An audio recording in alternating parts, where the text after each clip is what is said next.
সরকারি হাসপাতালে কি যন্ত্রপাতি লাগবে তার তালিকা এখন তৈরি করে দিচ্ছে ঠিকাদার। সেই ঠিকাদারকে সহায়তা করতে তদবির যাচ্ছে স্বাস্থ্যমন্ত্রীর দপ্তর থেকে। যন্ত্রপাতির দাম ধরা হচ্ছে বাজার মূল্যের অনেক বেশি।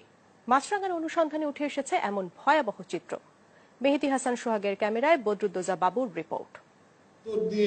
আপনাদের সবার জন্য দোয়া করি, আপনারা ভালো থাকেন, সবাইকে ধন্যবাদ। এভাবে তাকে চলে যেতে হবে ঘুণাক্ষরেও ভাবেননি কেউ, তাই তার বিদায়টি ছিল সবার জন্যই কষ্টের। ডাক্তার মনোয়ারুল আজিজ ছিলেন পাবনা জেনারেল হাসপাতালের তত্ত্বাবধায়ক। সবার কাছে জনপ্রিয়, ভালো প্রশাসক হিসেবে পরিচিত এই চিকিৎসক হাসপাতালটি সেবার মান বাড়িয়ে দেশের জেলা পর্যায়ের শ্রেষ্ঠ হাসপাতাল হিসেবে পাবনাকে জাতীয় পুরস্কার এনে দেন গেল বছরই। তারপরও হাসপাতালটি ছেড়ে যেতে হচ্ছে ডাক্তার মনোয়ারকে, কারণ তাকে ওএসডি করা হয়েছে।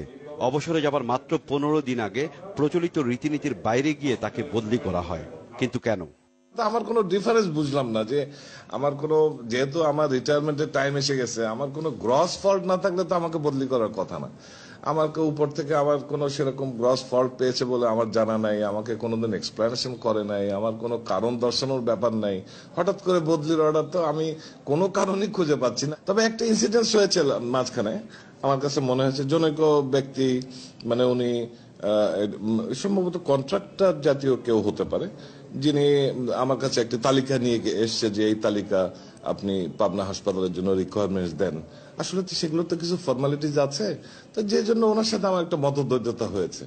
আমার মাঝে মধ্যে কেন যেন মনে হয় যে এটা একটা কারণ হতে পারে আমার বদলির, কিন্তু এটা সম্পর্কে আমি সুনির্দিষ্ট বলতে পারবো না। ডাক্তার মনোয়ারের এই সন্দেহের ভিত্তি আসলে কতটুকু? অনুসন্ধানে নামে মাছরাঙাটি। হাতে আসে মোহাম্মদ লুৎফুল নামের একটি ভিজিটিং কার্ড। তিনি বেঙ্গল সায়েন্টিফিক অ্যান্ড সার্জিক্যাল কোম্পানির অ্যাসিস্ট্যান্ট ম্যানেজার। এই ব্যক্তি গেল মাসে অত্যাধুনিক সব যন্ত্রপাতির একটি তালিকা নিয়ে ডাক্তার মনোয়ারের সঙ্গে দেখা করতে যান। হাসপাতালের নথি ঘেটে শেষ পর্যন্ত সেই তালিকার একটি কপিও খুঁজে পাওয়া যায়। এটি মূলত পাবনা জেনারেল হাসপাতালের জন্য তৈরি 142 ধরনের যন্ত্রপাতির একটি চাহিদাপত্র। সিটি স্ক্যান থেকে অ্যানেস্থেশিয়া মেশিন পর্যন্ত কোনো কিছুই বাদ যায়নি সেখানে, যার সম্ভাব্য দাম ধরা হয়েছে 127 কোটি টাকা, যা প্রকৃত দামের চেয়ে কয়েক গুণ বেশি। আশ্চর্য হলেও সত্য, তালিকাটি হাসপাতাল কর্তৃপক্ষ নয়, বরং সেই ঠিকাদারি প্রতিষ্ঠানের তৈরি করা। চাহিদাপত্রটি স্বাক্ষর করে মন্ত্রণালয়ে পাঠিয়ে দিতে তত্ত্বাবধায়ককে চাপ দেন ঠিকাদারের প্রতিনিধি। বলেন তারাই এটি মন্ত্রণালয় থেকে অনুমোদন করিয়ে নেবেন।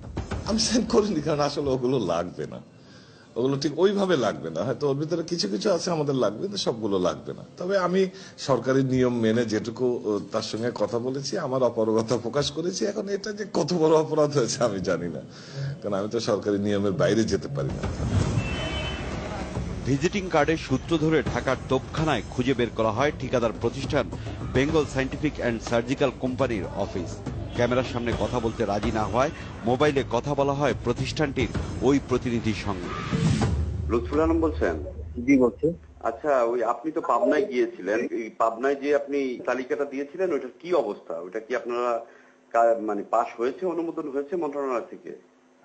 আমি ঠিক এই ব্যাপারে কিছুই জানি না। আমি কারণ হচ্ছে এটা সম্পূর্ণই রিলিজ করে আমার এমডি স্যার। মানে এখন জানেন না কি অবস্থা? কিন্তু আপনি তালিকা দিয়ে আসার পর আর খোঁজ নেন নাই? আমি আর যে পাবনার ইয়ে রাখি নাই। প্রতিষ্ঠানটির মালিক জাহেরউদ্দিন সরকার, ঢাকা চেম্বারের সদস্যও তিনি। শুধু সরকারি হাসপাতালে তারা যন্ত্রপাতি সরবরাহ করে থাকে। আমি বদরুদ্দোজা বাবু, বাংলাদেশের প্রায় মেডিকেল কলেজ হাসপাতালগুলোতে ম্যাক্সিমামগুলোতে আমরা সাপ্লাই দিয়েছি, যেমন ঢাকা মেডিকেল, সরোয়ার্দী, হৃদরোগ, পঙ্গু, এই শিশু হাসপাতাল, আর এইদিকে যেমন দিনাজপুর, বগুড়া, রাজশাহী, পাবনা, সেই বরিশাল, চিটাগাং, নোয়াখালী, কুমিল্লা, ময়মনসিংহ, এগুলো তো আমরা এই হাসপাতালে রেগুলার কাজ চলে আর কি। এমন আলাপচারিতার এক পর্যায়ে তাকে প্রশ্ন করা হয় কোন অধিকারে হাসপাতালের জন্য চাহিদাপত্র নিয়ে তার কর্মকর্তা পাবনা হাসপাতালে গেলেন। এমন প্রশ্নের উত্তরে রীতিমতো চমকে ওঠেন তিনি। না, এটা কখনো না। এটা কাগজও আছে, আমাদের কোম্পানির নাম আছে, আপনার কোম্পানির নাম নেই, এই লেখা, এই যে আপনারা এইভাবে লিখে নিয়ে গিয়ে এইভাবে ইয়া করেছেন। না, এটা আমরা কেন করবো? এই যে আপনার ওই লোকের কার্ড পেলাম কোথায়? আমি ওখান থেকে কার্ড নিয়ে এসেছি। এই যে এটা কেউ দিতে পারে, কার্ড থাকতে পারে, কেউ দিতে পারে। এটা আপনারা দেন না? না আমরা জানি, আমরা লুৎফুল ওনাকে একটু ডাকেন, তাহলে একটু কথা বলি ওনার সাথে। না, ও তো নাই, ও নাই। কোথায় গেছেন? ও ঢাকার বাইরে আছে। হ্যাঁ লুৎফুল, তুমি কোথায় আছো? হ্যাঁ, পটুয়াখালীতে আছে। তার কর্মকর্তা কি করছিলেন পটুয়াখালীতে উত্তর ধরা পড়ে হাতে নাতে। জাহেরউদ্দিনের টেবিলেই পড়েছিল পটুয়াখালী জেনারেল হাসপাতালের তত্ত্বাবধায়কের নামে স্বাস্থ্য সচিব বরাবর তৈরি করা একটি চাহিদাপত্রের কপি, ঠিক যেমনটা পাবনায় পাঠানো হয়েছিল। আমি একটু এই কাগজটা একটু দেখি। এইটা তো আপনার, এই যে দেখেন আপনি, আপনারই কাগজ। এইটার এটার মধ্যে পার্থক্য আছে কোনো? দেখেন তো, এই যে এইটার এটার মধ্যে এটা তো আমরা এই যে আপনি একই রকম কাগজ, আপনি দেখেন ওই যে তত্ত্বাবধায়কের নাম লেখা, এখানে সিগনেচার নেই। এটা তো অন্য জায়গা, এটা তো আমার কাজ পাইছি। না না, এটা কাজ না, এই যে একই রকম সিগনেচার। না না, এটা আমরা পাবনার না তো, পাবনার না। আমি তো সেটা কাজ পাইলে আমরা তো তৈরি করি, একটু কাজটা দেখি। এটা কাজ পাওয়ার তৈরি করেন না, এটা আপনি ছিঁড়ে ফেলতেছেন। না না, এটা অন্য জিনিস। আমি বলতেছি হচ্ছে আপনি তত্ত্বাবধায়কের নাম করে আপনি যে কাগজটা ছিঁড়ে ফেলেন, এই কাগজ আপনার এখানে তৈরি করা আছে। কোনটা? এই যে ওইটা। এখানে কাগজের মধ্যে তত্ত্বাবধায়ক থাকবেই তো। কেন থাকবে না? কেন থাকবে? এটা তো তত্ত্বাবধায়ক যখন সাইন করবে তখন থাকবে।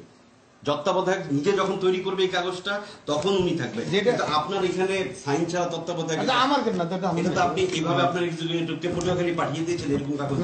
আপনি যেই কাজটা পাবনায় করেছেন সেই কাজটা, একই কাজটা পটুয়াখালীতে করতে আপনার এক্সিকিউটিভকে পাঠিয়েছেন। এইটা কি এইভাবে কাজ না? কি আপনি ওই কাগজটা ছিলেন কেন? না না, ওইটা আর কোনটা? ওই যে কাগজটা ছিলেন কেন? যে পটুয়াখালীর এই একই রকম কাগজ আপনি না না, আপনার এই দেখেন আমার কাছে অনেকগুলো কাগজ পড়ে আছে। আপনি ওই কাগজটা একটু উঠান, ছিঁড়ে আপনি একটু দেখান আমাকে, তাহলে আমি চলে যাব। মানে আপনার কথা বিশ্বাস। আপনি ওই কাগজটা একটু দেখান, ওই যে কাগজটা আপনি ছিঁড়ে ফেলেছেন ওইটা একটু দেখান। আরে দাদা, ওটা তো অন্য কাগজ ছিল রে ভাই। দেখাতে অসুবিধা কি? অন্য কাগজ ওটা তো ছিঁড়ে ফেলছি। শুধু কি পাবনা আর পটুয়াখালী? পেছনে লেগে থাকে মাছরাঙ্গার ক্যামেরা, যেখানে বর্জ্য ফেলে Bengal scientific and surgical company, সেখান থেকে উদ্ধার করা হয় ঢাকায় শেরেবাংলানগর হাসপাতালের জন্য 27 কোটি টাকা মূল্যের যন্ত্রপাতির একটি চাহিদাপত্র। এভাবেই দেশের বিভিন্ন হাসপাতাল থেকে প্রভাব খাটিয়ে নিজেদের তৈরি চাহিদাপত্র অনুমোদন করিয়ে নেওয়ার চেষ্টা চালিয়ে যাচ্ছে প্রতিষ্ঠানটি। কিন্তু তার ক্ষমতার উৎস কোথায়? এর উত্তর জানতে ফিরে যেতে হবে পাবনায়। বেঙ্গল সায়েন্টিফিকের কর্মকর্তা চাহিদাপত্র নিয়ে যাবেন এমন খবর জানিয়ে ডাক্তার মনোয়ারের কাছে ফোন আসে স্বাস্থ্য মন্ত্রণালয় থেকে। ফোনটি করেছিলেন স্বাস্থ্যমন্ত্রী মোহাম্মদ নাসিমের এপিএস মোশাররফ। তো আপনি তো যেখানেই যান, যাওয়ার আগে তো আপনাকে মন্ত্রীর এপিএস মোশাররফ ফোন করে আপনাকে পরিচয় করিয়ে দেন। ওনার সাথে আপনাদের সম্পর্কটা কি? এটা আপনাকে এই ব্যাপারে আমি আসলে কিছু বলতে চাচ্ছি না। কারণ কি বলতে চাচ্ছেন না কেন? এটা আসলে কি, আপনি আমার সাথে কথা বলে কোনো লাভ হবে না। আমি আসলে আপনাকে সর্বোচ্চ দিতে পারবো। এপিএস মোশাররফকে চেনেন? এমনি চিনি তো, যে সবাই গিয়ে আমরা হেলথে কাজ করি। না, তেমন কোনো সম্পর্ক নেই। ঠিকাদারের প্রতিনিধি চাহিদাপত্র দিয়ে যাবার পরপরই মন্ত্রীর এপিএস টেলিফোনে হাসপাতালের তত্ত্বাবধায়ককে চাপ দেন তালিকাটি স্বাক্ষর করে মন্ত্রণালয়ে পাঠিয়ে দিতে এবং তা অনুমোদন করিয়ে দেবার আশ্বাসও দেন। আরও একটু পেছনে ফিরে গেলে বিষয়টি পরিষ্কার হবে। মোহাম্মদ নাসিম স্বাস্থ্যমন্ত্রী হবার পর দেশের বিভিন্ন জেলার হাসপাতালগুলো পরিদর্শনে যাচ্ছেন, সেখানকার সুযোগ সুবিধার কথা শুনছেন, আশ্বাস দিচ্ছেন সমাধানের। এরই ধারাবাহিকতায় গত বছরের শেষে তিনি পাবনা জেনারেল হাসপাতাল পরিদর্শনে গিয়ে অত্যাধুনিক যন্ত্রপাতি দেবার কথা বলে আসেন। জানা যায় এরপরই তার ঘনিষ্ঠ ঠিকাদার ঢাকা থেকে ছুটে যান পাবনায়। অভিযোগ রয়েছে মন্ত্রী যেসব এলাকায় হাসপাতাল পরিদর্শনে গিয়েছেন সেই সব জায়গায় একই রকম ঘটনা ঘটেছে এবং তা করেছে ঠিকাদার জাহেরউদ্দিন সরকার। 20টিরও বেশি সরকারি হাসপাতালে ইতিমধ্যে তার প্রতিষ্ঠান যন্ত্রপাতি সরবরাহ করেছে। এছাড়াও দেশের সব সরকারি হাসপাতালে শয্যা সংখ্যা বাড়ানোর পরিকল্পনা নেওয়া হয়েছে। 100 শয্যার হাসপাতাল হয়ে যাচ্ছে 250 শয্যা। কোটি কোটি টাকার যন্ত্রপাতিও কেনা হচ্ছে এখানে। সূত্র জানায় এই সুযোগে কাজ বাগিয়ে নিচ্ছেন মন্ত্রীর পছন্দের ঠিকাদার। স্বাস্থ্যমন্ত্রী নিজের এলাকা সিরাজগঞ্জের হাসপাতালও বড় হচ্ছে, কিন্তু কত টাকার যন্ত্রপাতি কেনা হচ্ছে তা নিয়ে সিভিল সার্জন অফিস থেকে শুরু করে হাসপাতাল পর্যন্ত রয়েছে লুকোচুরি। কারণ সিরাজগঞ্জ সহ অন্যান্য হাসপাতালে বাজার মূল্যের কয়েক গুণ বেশি দামে যন্ত্রপাতি কেনার বন্দোবস্ত প্রায় চূড়ান্ত। সেটা কত কোটি টাকার? এটা আমি কিছু বলতে পারবো না, এটা তো সদর হসপিটালে। মিনিস্টার থেকে একটা চিঠি পাইছি যে এই হাসপাতালে কোন কোন ডিপার্টমেন্টে কি কি ইনভেস্টমেন্ট লাগবে, এবং সেই ডিপার্টমেন্ট ওয়াইজ একটা লিস্ট করা হয়েছে। সেই লিস্টের ভিত্তিতে এখানে টেন্ডার করা হয়েছে। সেখানে অলরেডি টেন্ডার ড্রপ করা হয়েছে, কিন্তু তারা যে রেট দিছে সেই রেটটা অস্বাভাবিক বিধায় আপাতত সেটা কার্যকরে যাচ্ছে না, এবং এই জন্য একটা 5 সদস্যের একটা কমিটি তৈরি করা হয়েছে এটাকে যাচাই করার জন্য। অভিযোগ রয়েছে চাপের কাছে শেষ পর্যন্ত নথি স্বীকার করতে হয় হাসপাতাল কর্তৃপক্ষকে। এই লুটপাটের একটি বড় খাত হচ্ছে থোক বরাদ্দ। স্বাস্থ্য মন্ত্রণালয় থেকে হাসপাতাল, মেডিকেল কলেজ ও স্বাস্থ্য প্রতিষ্ঠানে নিয়মিত বরাদ্দের বাইরেও থোক বরাদ্দ দেওয়া হয়। জানা গেছে স্বাস্থ্যমন্ত্রীর সুপারিশে এই 100 কোটি টাকা খরচ করা হয়। এই 100 কোটি টাকার বড় অংশ ব্যয় হয় যন্ত্রপাতি কেনাকাটায়। এই টাকা হাতিয়ে নিতে প্রভাবশালী একটি চক্র বেশ সক্রিয়। শুধু যন্ত্রপাতি কেনাকাটা নয়, ওষুধ কেনাকাটাও চলছে দুর্নীতি। পাবনা হচ্ছে স্বাস্থ্যমন্ত্রী মোহাম্মদ নাসিমের শ্বশুরবাড়ি। এই ব্যক্তি হচ্ছেন পাবনা চেম্বার অব কমার্সের সিনিয়র সহসভাপতি এবং জেলা ঔষধ ব্যবসায়ী সমিতির সভাপতি মাহবুবুল আলম। এই পরিচয়ের চাইতেও পাবনায় তার বড় পরিচয় হচ্ছে তিনি স্বাস্থ্যমন্ত্রী শ্যালক। তার দাপটে অস্থির পাবনার সিভিল সার্জন অফিস। একটি সূত্র জানায় 2 কোটি টাকার ঔষধের চাহিদাপত্র দিতে প্রশাসনকে অনবরত চাপ দিয়ে যাচ্ছেন মুকুল। বিনা টেন্ডারে তা সরবরাহ করতে চান তিনি, তবে এ নিয়ে মুখ খুলতে রাজি হননি সিভিল সার্জন অফিস। এসব কাজের তদারকি করেন মোহাম্মদ নাসিমের দীর্ঘদিনের সঙ্গী তার ব্যক্তিগত সহকারী মোশাররফ হোসেন, যার বাড়ি সিরাজগঞ্জ। 96তেও তিনি যখন মন্ত্রী ছিলেন, মোশাররফ ছিলেন তার এপিএস। জানা যায় ঠিকাদারের সঙ্গে তিনি যোগাযোগ রক্ষা করেন এবং প্রভাব খাটান হাসপাতালগুলোতে। এসব নিয়ে মোশাররফের সঙ্গে কথা বলতে বেশ কয়েকবার যাওয়া হয় মন্ত্রণালয়, কিন্তু তার দেখা পাওয়া যায়নি। ঘন্টার পর ঘন্টা অপেক্ষা করে যোগাযোগ করা হয় মোবাইলেও, কিন্তু কোনোভাবেই ক্যামেরার সামনে আসতে রাজি হননি তিনি। মানে জহির, হ্যাঁ হ্যাঁ, জহিরকে তো চিনি। সম্পর্ক কেমন?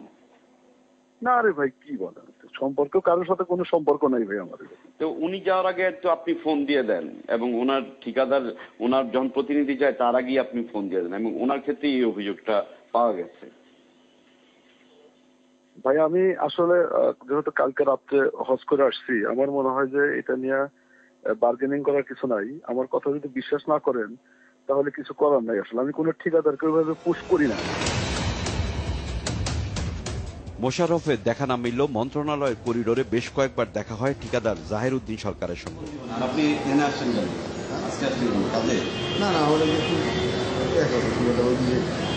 আমার রিলেটিভ আছে, সংস্থা কোনো ওখানে। জানা যায় জাহের গত 20 বছর ধরে ঠিকাদারি ব্যবসা করছেন। তবে মোহাম্মদ নাসিম স্বাস্থ্যমন্ত্রী হবার পর হাসপাতালগুলোতে তাদের যন্ত্রপাতি সরবরাহের গতি বেড়েছে। মিঠুই তো এটার গডফাদার। এই সেক্টরে মিঠুই অলিন ছিল একদম রুহুল হকের শেষ দিন পর্যন্ত। এখন কি? মিঠু আপাতত একটু খারাপ না, তার এখন সে একটা পর্যায়ে আছে, কিন্তু আমি অনেক আউটস্ট্যান্ডিং বা রিমার্কেবল পর্যায়ে যায় না, তবে টপ 10-এ আছে। এসব অনিয়ম নিয়ে কথা বলার চেষ্টা করা হয় স্বাস্থ্য সচিব সৈয়দ মঞ্জুরুল ইসলামের সঙ্গেও। বিষয়টি জানানোর পর তিনি আর আগ্রহী হননি সাক্ষাৎকার দিতে, দেখিয়ে দেন মন্ত্রীকে।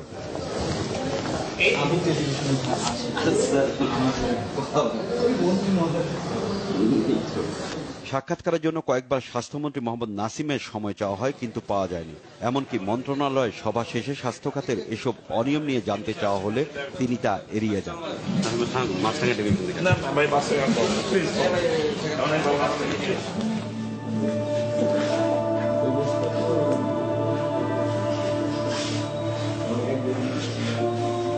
একজন ব্যক্তির প্রতিরোধের কারণে আটকে গেছে দুর্নীতির এই ষড়যন্ত্র। এজন্য ডাক্তার মানোয়ারকে তার প্রিয় হাসপাতাল ছেড়ে যেতে হয়েছে।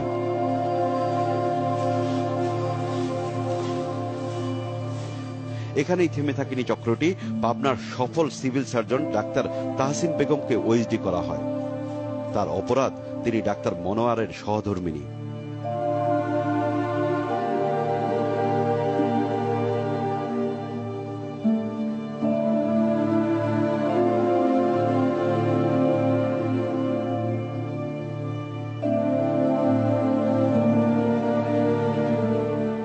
বদরুদ্দোজা বাবু, মাছরাঙা সংবাদ, পাবনা।